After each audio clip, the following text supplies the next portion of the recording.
Buen día con todos y con todas. Señor rector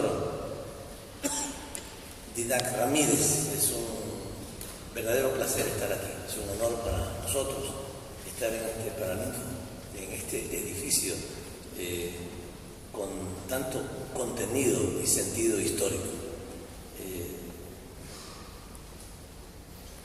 España, Barcelona, su pueblo, su gente, son muy queridos por nuestro país. Los queremos mucho desde hace mucho tiempo, pero particularmente desde que la migración que se produjo hacia España desde hace aproximadamente 12 años implicó una relación que es mucho más profunda entre españoles y ecuatorianos. Acá a Cataluña ha llegado una gran cantidad de ciudadanos ecuatorianos, además en buena medida ciudadanos de mi ciudad, de Guayaquil, que han encontrado en Barcelona el lugar de sus residencia, el espacio en donde pueden desarrollar la vida de sus familias, y que nosotros siempre comenzamos manifestando nuestra gratitud por esa generosa acogida, por esa cordialidad con la que los ecuatorianos que han venido a España han sido recibidos, no en cientos de personas, ni en miles de personas, sino en cientos de miles de personas. Así es que, primero, reiterar nuestra gratitud al pueblo de Barcelona, de Cataluña, de España en general, por la manera tan cariñosa, solidaria en que han recibido a los ecuatorianos. Y gracias a usted por esta oportunidad, esta invitación para que conversemos sobre lo que pasa en nuestro país. Es una realidad muy distinta a la que estamos viviendo desde hace poco más de 6 años y que creemos importante hacerla conocer, compartirla con el mundo, porque nuevos vientos soplan en América Latina y esos vientos tienen que ser adecuadamente entendidos por la sociedad mundial, porque nos parece que justamente una comprensión adecuada de esto, que no es la misma que la que los medios de comunicación hacen conocer, es necesario para poder construir juntos una nueva sociedad. Me alegro de haber escuchado a Javier. Hay mucha gente que está conociendo lo que pasa en el Ecuador.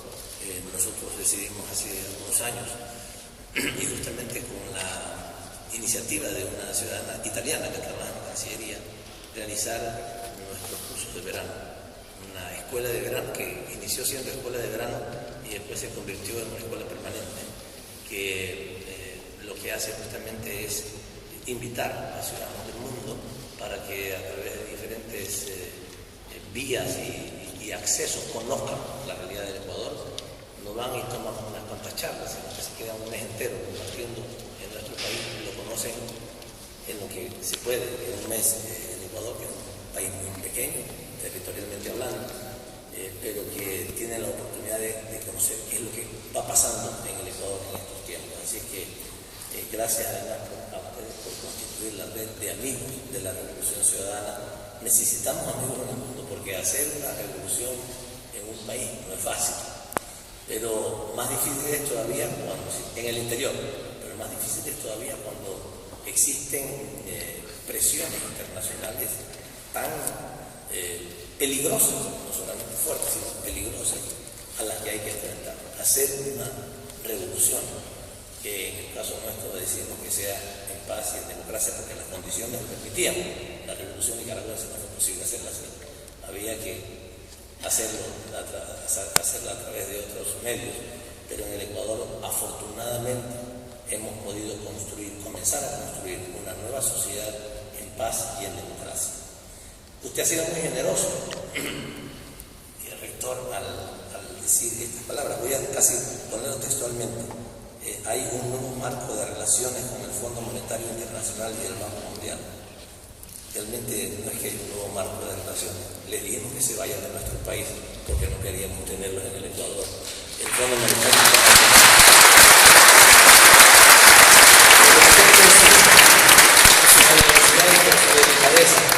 parece el ministro de Relaciones Exteriores, que el rector dice un nuevo marco de relaciones. Doctor, le dijimos que se fueran, porque tanto daño nos hicieron que lo único que podríamos nosotros merecernos dignamente es que yo no estuviera en el país. Les comentaré un poco después sobre eso. Bien, el Ecuador vive un importante momento histórico, marcado por el antes y el después que representó el cambio de gobierno y de su sistema político, que comenzó en el Ecuador el 15 de enero del año 2007. A partir de este momento se han impulsado una serie de cambios estructurales en el Estado, en la gestión pública, en las políticas económicas, ambientales, sociales y culturales que han logrado movilizar a la población a través de un apoyo mayoritario a un gobierno, apoyo nunca antes visto en nuestra historia reciente. En el Ecuador, bueno, los sociólogos, politólogos nos habían hecho creer, yo no lo soy de otro ámbito de la actividad profesional, soy economista, peor que los primeros, pero de todas maneras quiero hacer diferenciación entre esto. Nos habían enseñado, entre comillas, nos habían convencido de que existía, bueno, la teoría del péndulo y la teoría del desgaste. Y entonces nosotros en el Ecuador entendíamos que podía haber un gobierno de derecha, luego un gobierno de centro, un gobierno de izquierda, no había habido nunca, pero bueno, por ahí se movían las cosas. Y pues en otros países cercanos era más clara la cosa. Había como un reparto entre el partido colorado, el partido amarillo, el partido fulano de tal, y en cada uno de los países se producía un péndulo. Pero además nos habían hablado de la teoría del desgaste.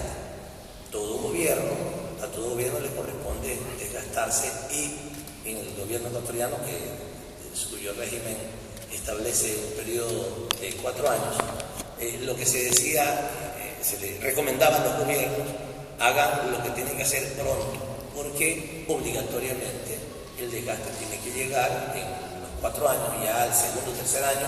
Al tercer año ya es imposible hacer cosas.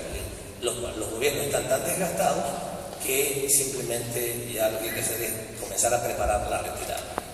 Y efectivamente los gobiernos llegaban en las últimas décadas en nuestro país a tal nivel de desgaste que al final ningún presidente se lanzaba a la reelección o lanzaba a alguien, nadie aceptaba que lanzara en su nombre candidaturas, porque sabían que iba a pagar el precio del desgaste.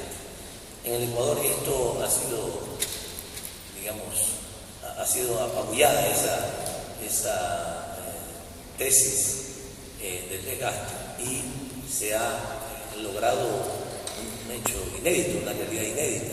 Después de casi 7 años de gobierno, el presidente de los ecuatorianos, primero que ha sido elegido 3 veces, y en la última elección, en las 2 últimas elecciones, en primera vuelta, cosa también inimaginable algún tiempo atrás, en primera vuelta, o sea, con más del 50% de la votación.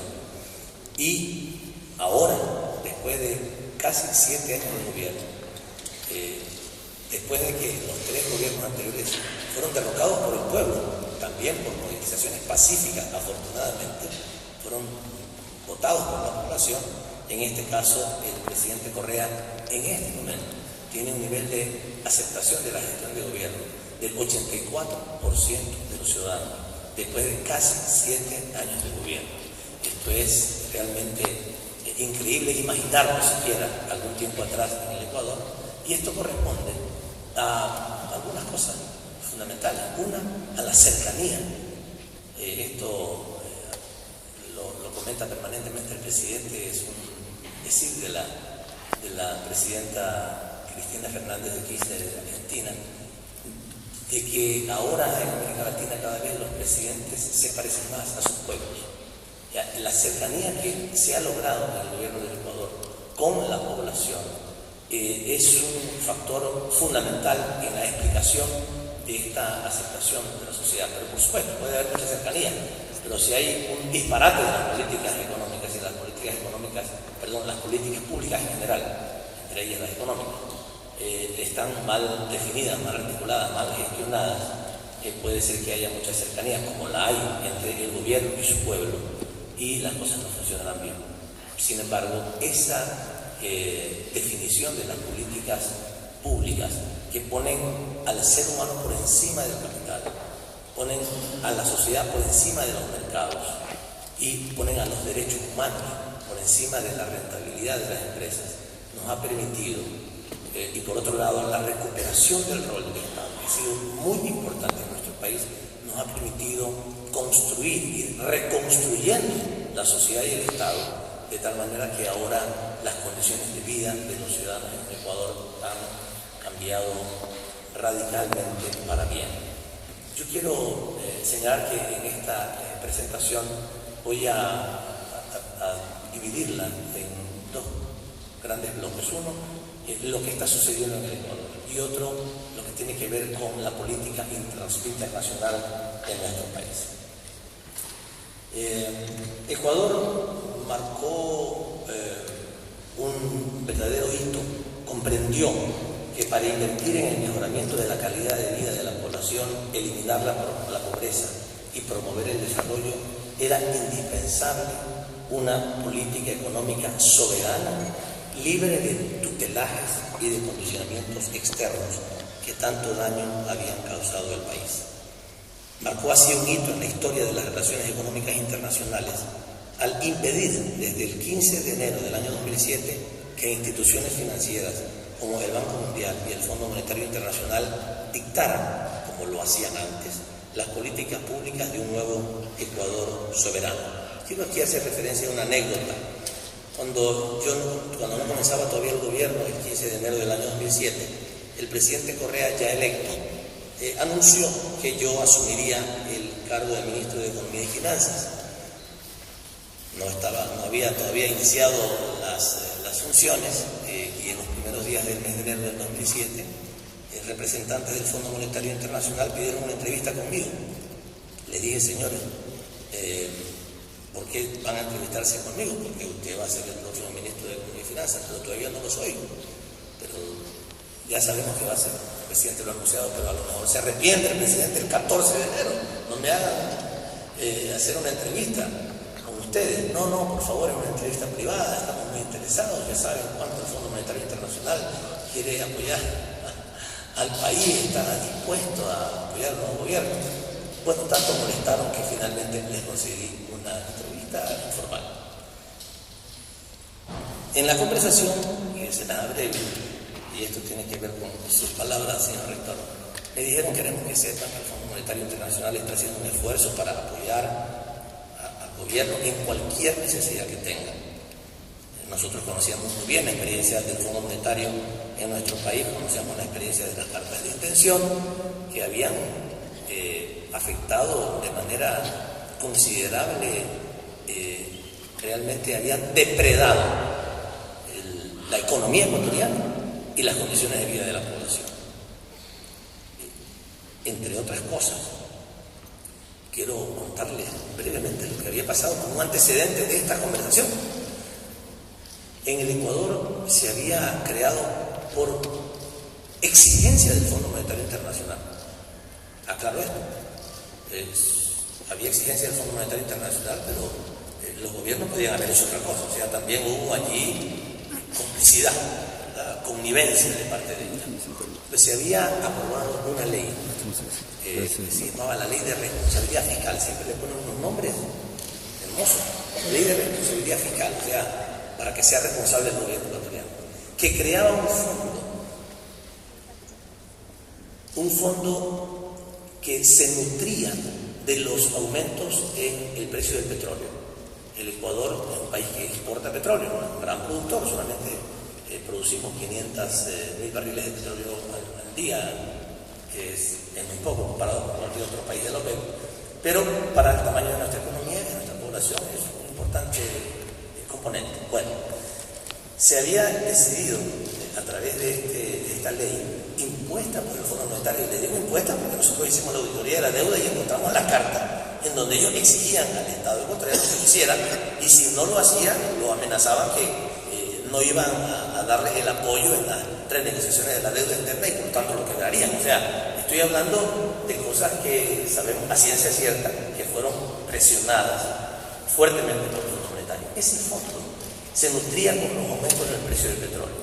El precio del petróleo se definía en un presupuesto de $18, el precio llegaba a $40, $50. Toda esa diferencia tenía que ir a ponerse en un fondo cuyo 80% tenía que dedicarse a recomprar anticipadamente la deuda externa privada, la deuda externa pública del Ecuador con la banca privada internacional. Esto era una ofensa al sentido común y a la calidad de vida de la población.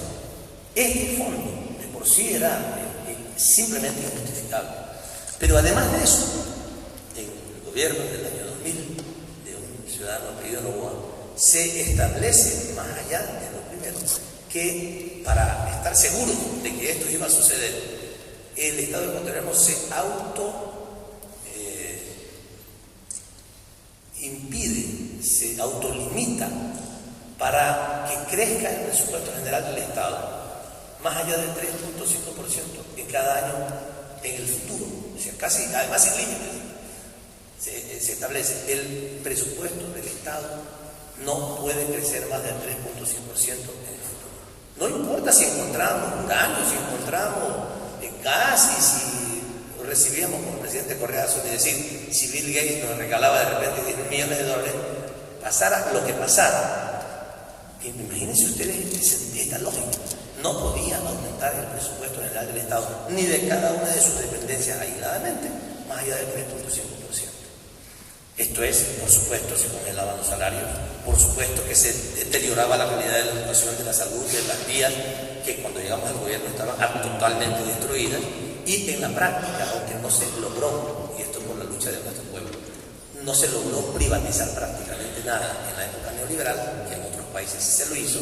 Sin embargo, en la práctica se privatizaba, porque no se entregaban los bienes públicos a una empresa privada, pero se los deterioraba tanto que la alternativa era la actividad privada. Y entonces se había multiplicado la cantidad de hospitales privados, se había multiplicado la cantidad de escuelas privadas, y usted iba a un hospital del Estado y tenía que ir comprando la gasa, la aguja para que el hilo para que le hicieran una sutura, no sé, hacía el mertiolate, todo, para que pudieran atender. Había quedado devastado. Por tanto, tuvimos entonces que recuperar el Estado. Pues estas cosas había hecho el Fondo Monetario Internacional. Los despidos masivos de empleados públicos, que los necesitaba la sociedad, pero el Estado mismo se encargaba de debilitarse a sí mismo, solamente como una referencia, teniendo tantos problemas de salud la población ecuatoriana. 10.000 servidores del sector de salud, no eran servidores públicos, pero 10.000 médicos, enfermeras y personas de servicio de salud se fueron a Chile y son el cuerpo, digamos, el talento humano más amplio que atiende la salud primaria en Chile. 10.000 personas que fueron formadas en Ecuador, que le costaron un ojo de la cara al Estado ecuatoriano y tuvieron que irse a Chile porque en el Ecuador no encontraban trabajo en el sector público. Este tipo de cosas pasaron. Por tanto, sabemos lo que el Fondo Monetario Internacional, y sigo con la anécdota, tenía que hacer este antecedente. Yo ya sabía entonces con quién estaba hablando. Además, como había sido documentado anteriormente, nosotros creamos en el Ecuador un movimiento que se creó a nivel internacional que se llama Julio 2000 para atender justamente propuestas sobre el tema de la deuda. Entonces, después de estar conversando con ellos, la primera pregunta es, bueno, ¿cómo va a desarrollar usted la política económica? Les comenté brevemente algunos trazos fundamentales de lo que sería la política económica, y yo ya sabía a dónde finalmente iban a llegar. O sea, el primero era para romper el hielo, darte una vuelta, hacerte sonreír, hacerse los graciosos, y él ya sabía la pregunta: ¿qué van a hacer con la deuda? Ahí, no con la interna, con la deuda externa. Bueno, yo le dije, no sé qué interés tienen ustedes son miembros del Fondo Monetario Internacional, son cobradores internacionales, y ya comencé a molestarme. Y además con ellos teníamos una pequeña deuda de 30 millones de dólares que si pensábamos pagárselas inmediatamente para luego no tener oportunidad de volvernos a ver. Y les dije, bueno, nosotros pagaremos la deuda legítima, y la deuda ilegítima no la pagaremos. Casi se caen al piso. Y alguien les diga, el próximo ministro de Finanzas diga que le vamos a pagar la deuda legítima. Comenzaron a verse uno a nosotros, y que le contestamos a este señor, porque ellos pensaron que yo iba a acomodar al administración y le dicen que sí, que íbamos a pagar todo. No sabían qué hacerse. Y pues ratifiqué que hay deuda que es legítima y esa deuda la vamos a respetar, por supuesto, pero la que es legítima no la vamos a respetar. Hay muchas cosas que han sucedido en el país que tienen que ver con la creación de esa deuda. La propia concesión de créditos en épocas de la dictadura, que se denomina internacionalmente deuda odiosa, pero también las renegociaciones de la deuda que fueron realmente asaltos, atracos a la economía ecuatoriana y al pueblo ecuatoriano, todas escondidas, porque todas estas negociaciones nunca salieron a luz. El mayor nivel de ocultamiento de información se da justamente en la renegociación de la deuda externa por la vergüenza de esta gente al hacer las cosas.